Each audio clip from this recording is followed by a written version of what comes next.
Khorne here, and today, for the third time, I will be making a guide on how to play Khorne.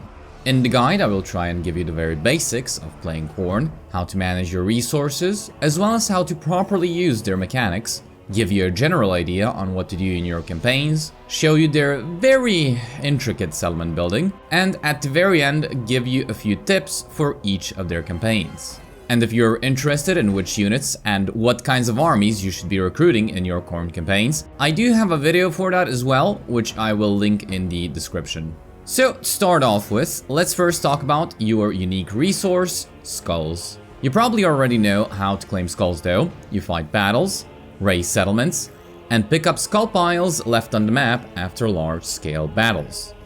There are 4 different ways you can use skulls now: for occupying settlements, when summoning blood hosts, when activating the skull throne, and there are also a few technologies that will cost skulls to research. Aside from summoning blood hosts, not much has changed here, and when it comes to managing skulls, you usually shouldn't have any issues here, so long as you're fighting enough battles and aren't occupying more settlements than you should be. Next, let's talk about settlements and settlement building. As we have already stated, in order to occupy settlements, you will have to pay a cost in skulls. To be more precise, every settlement you want to occupy will cost you 2,500 skulls. In the beginning, this will be rather difficult to do, as you will not be collecting enough skulls to occupy every settlement. Even later on, however, occupying settlements still shouldn't be too big of a priority for you. This is because as Khorne, every single one of your settlements has a percentage chance of occupying ruins in that province. Because of this, the best way to occupy settlements as Khorne will be to occupy the capital settlement of a province, raise every other settlement in that province, and have them be occupied passively without having to pay a price in skulls.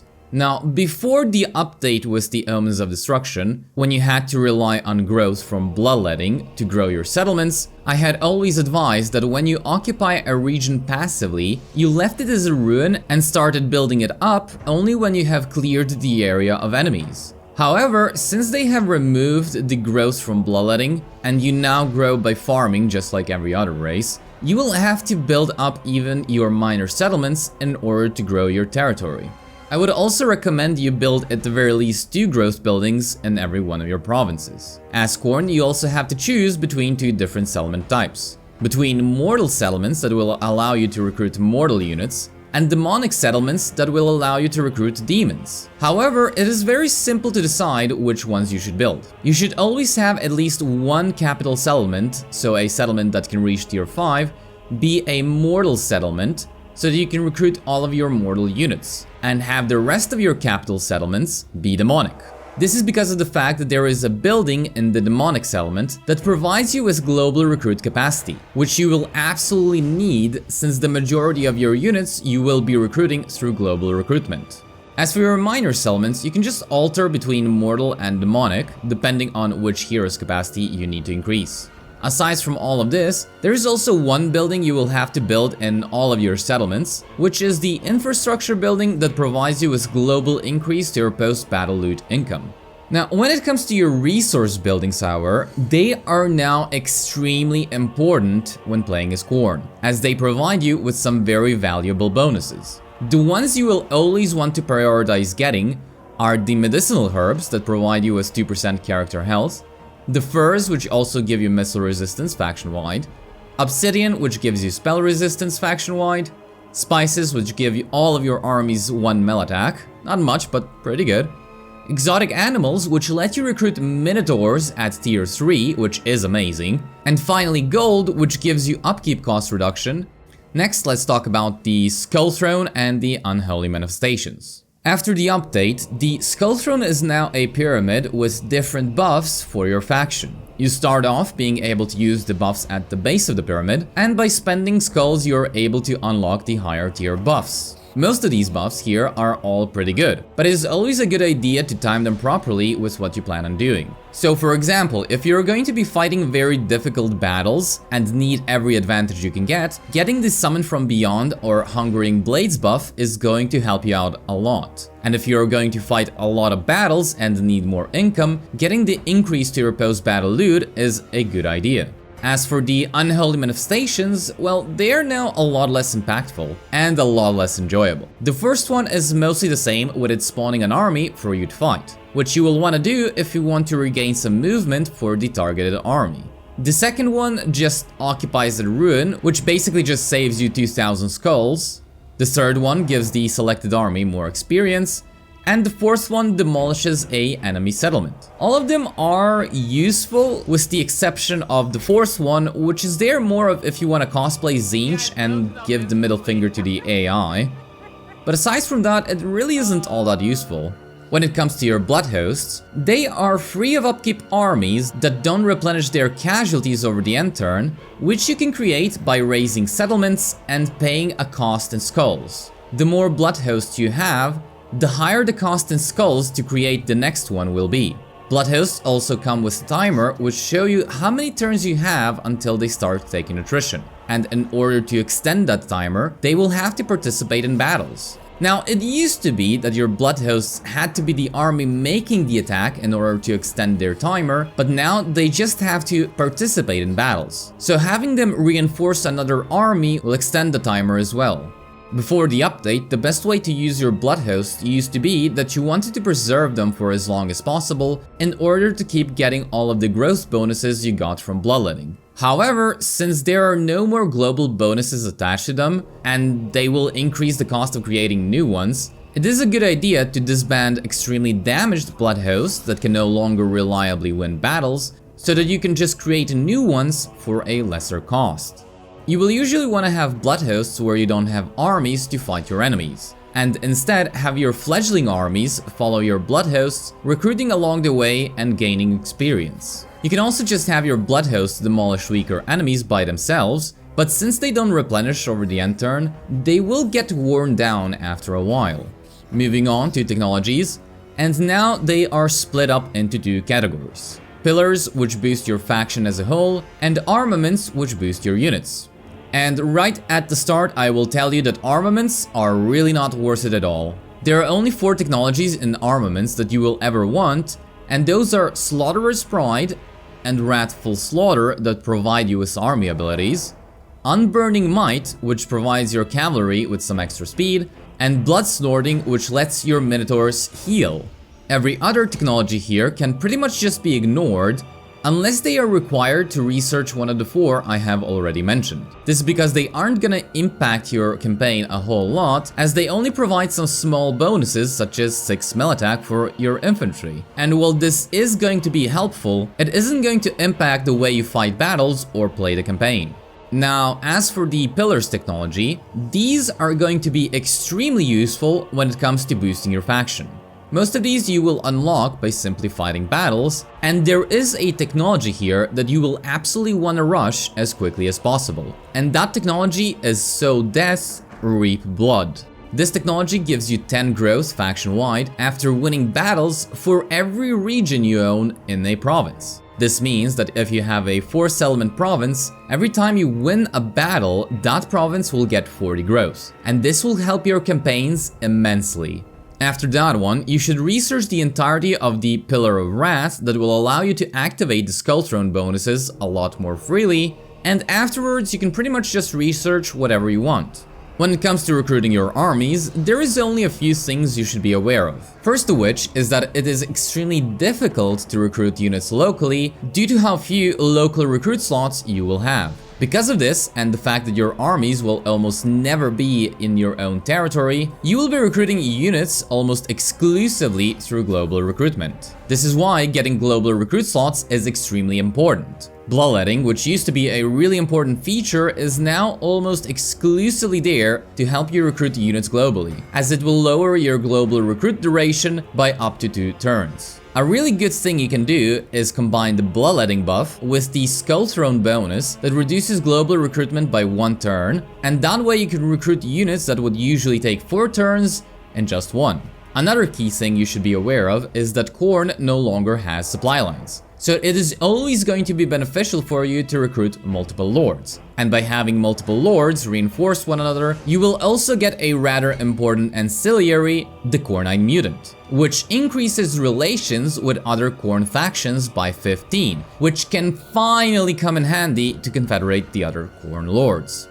Now, in the case of your economy, you will still pretty much have to fight battles in order to earn income. And while CA has made it so that spineless cowards who don't go outside of their settlements or fight battles are punished less for just lounging around, unless you grow a pair and start claiming skulls, you will still not be able to increase your treasury. The only difference now is that you're given so much upkeep cost reduction that in combination with the lack of supply lines, and the fact your blood hosts no longer have upkeep means that there is absolutely no way you will ever be able to spend the amount of income you can earn. It's kind of ridiculous just how rich Khorne is at the moment.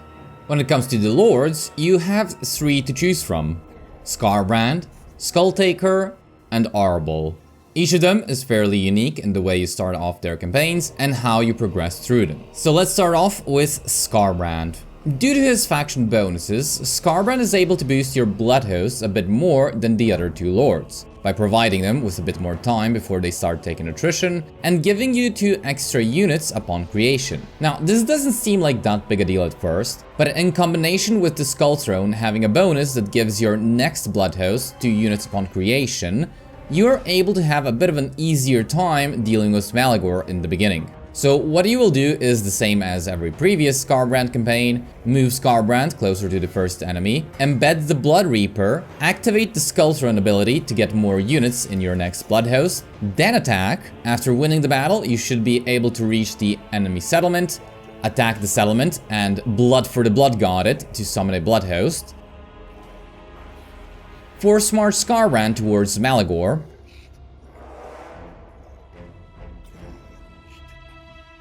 Next turn, you will want to join war against him with the vampires, attack him, and reinforce with your blood host.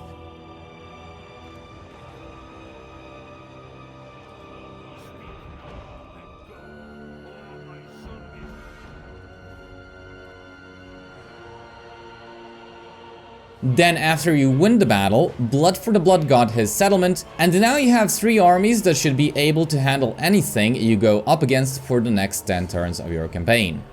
As for a few more tips with Skarbrand, I like to first level up his blue line for casualty replenishment, as it is much harder to get a cultist now for the beginning of his campaign. And after you reach rank 7 with him, you should stop allocating his skill points until you reach rank 13. Which is when you will put all of his saved up skill points into his unique skill line. This can boost your campaign massively because his unique skill line has some amazing bonuses, such as another 25% campaign movement replenishment after winning battles, healing for Skarbrand when in melee, and another 3 units for your blood hosts on creation. When it comes to using him on the battlefield, there is a trick you can use that everybody should know at this point, but if you give him an attack move against an enemy that is behind another enemy unit, Skarbrand will just plow through all units that are in front of him to reach the one you've ordered him to attack, effectively turning him into a chariot. And you can increase this effect by giving him even more speed with the Banner of Swiftness, or by defeating Tretch Craventail. Another neat little thing you can do is to use his ability to rampage units around him, to rampage artillery crews that will then abandon their artillery pieces, and since the AI almost never recrews their artillery, that unit is as good as dead. Overall, Skarbrand has a fairly easy start with only a few lords even capable of giving you any trouble. Traversing his starting area is also fairly easy, even though I constantly hear people struggle with it. By turn 10, you should have already completely cleared it out and moved on. Next we have Skulltaker, and Skulltaker has a little bit of a trick start where you shouldn't attach your hero to the army during the first turn, as if you do, you will not be able to reach the first enemy settlement. So at the start, you will want to activate the Skull Throne ability that gives more units to a blood host upon creation. Kill the first enemy army, after which you will unlock the Regiment of Renown Exalted Bloodletter, which you will want to recruit.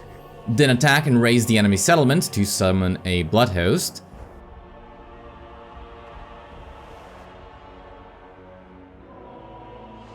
After which you can try and move around the ruin to continue going towards Itza with Skulltaker. Encamp and start recruiting some more bloodletters. Well, with the Bloodhost you will want to go and attack the minor Lizardman faction up north. You will unfortunately have to wait until turn 2 to attach your Blood Reaper, but since you start off with a +2 capacity for them, you will want to recruit 2 more at your capital, one of which you will send to meet Skarbrand, then Arbaal, and the second of which you will want to send to join Skulltaker. Now, there is a bit of an issue you will run into when playing Skulltaker while you are in Lustria. You see, when you raise settlements, if they are sitting on some sort of crossing or in the middle of a jungle, they will block your movement when trying to go around them, which will significantly slow you down. So what you will have to do in most cases is to force march your army around the ruin the turn you raise the settlement, and that way try and preserve as much of your movement for the next turn. When it comes to leveling up Skulltaker, I usually do it the same way as with Skarbrand, where I go for the blue line to help with the replenishment, then I go for his red line to buff bloodletters, and then I go for his unique skill line. When it comes to using Skulltaker on the battlefield, many people say to just leave him on foot, but I think that this really depends on the situation. On foot, Skulltaker is going to be much harder to kill, but will also struggle to reach and kill enemy lords and heroes, which is his main purpose on the battlefield. On a Juggernaut, it's going to be a lot easier for him to reach enemy characters, but he will also take a lot more damage on the battlefield.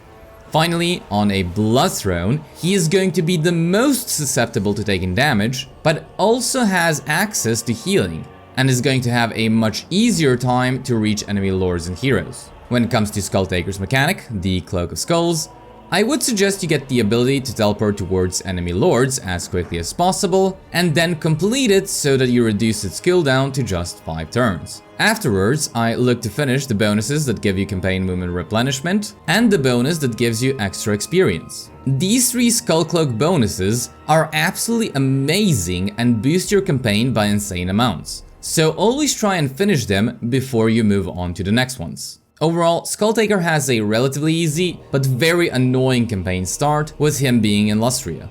However, if you take this Skullcloak ability to teleport to enemy lords, it should be easy enough to just go somewhere that's more enjoyable to rampage.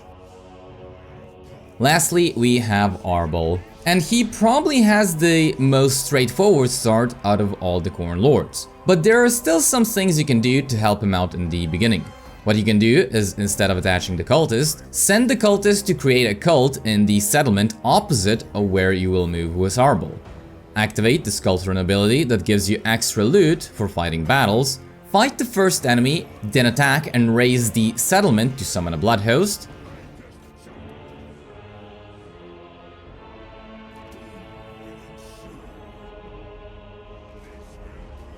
Force march Arbaal towards the settlement where you created a cult, recruit a lord at your starting settlement, and start recruiting some warriors of chaos. Next turn, you will use the blood host to attack the ogre camp and go for Carrick Dum.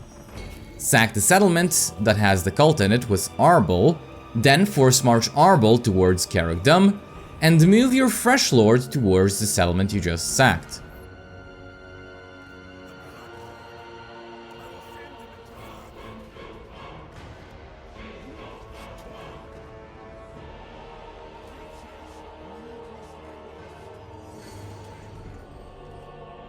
Turn 3, you will capture Carrick Dum and construct the cult building that provides you with extra post-battle loot income, and just start sacking the settlement with your new lord and the blood host for some income, some Khorne favor, and experience for the fresh lord, while Arbaal goes and just demolishes the map.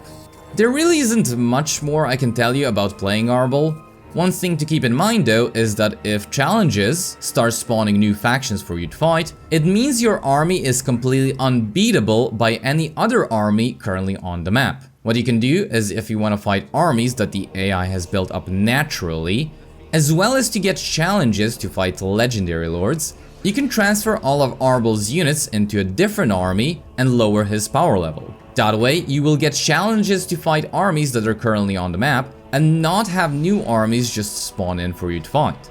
Overall, Arbaal is probably the easiest of the Khorne lords to play and the least punishing, so long as you don't attempt to fight an extremely difficult enemy early on. When it comes to which one of these three is the strongest, the answer is probably going to be Skulltaker, with just an amazing mechanic that turns him and his faction into unstoppable juggernauts on the campaign map. As for who's the most enjoyable, for me all three are equally fun to play. Skulltaker and Arbaal are just an amazing experience where you demolish the map relatively early on, and Skarbrand is a more grounded version where you just want the campaign to last a little bit longer. Overall, after the update with the Omens of Destruction, Khorne went from being a relatively difficult race to play to mostly just not requiring you to put in too much thought and effort into your campaigns. But I guess that's what happens when you balance the game around Slaaneshi degenerates that just sit in their settlements, jerking off and refusing to play the game. Well, that's about what I had to share with you on how to play Khorne. If you enjoyed the video, don't forget to subscribe for future content. Thank you all for watching, and until next time. Khorne fights as one.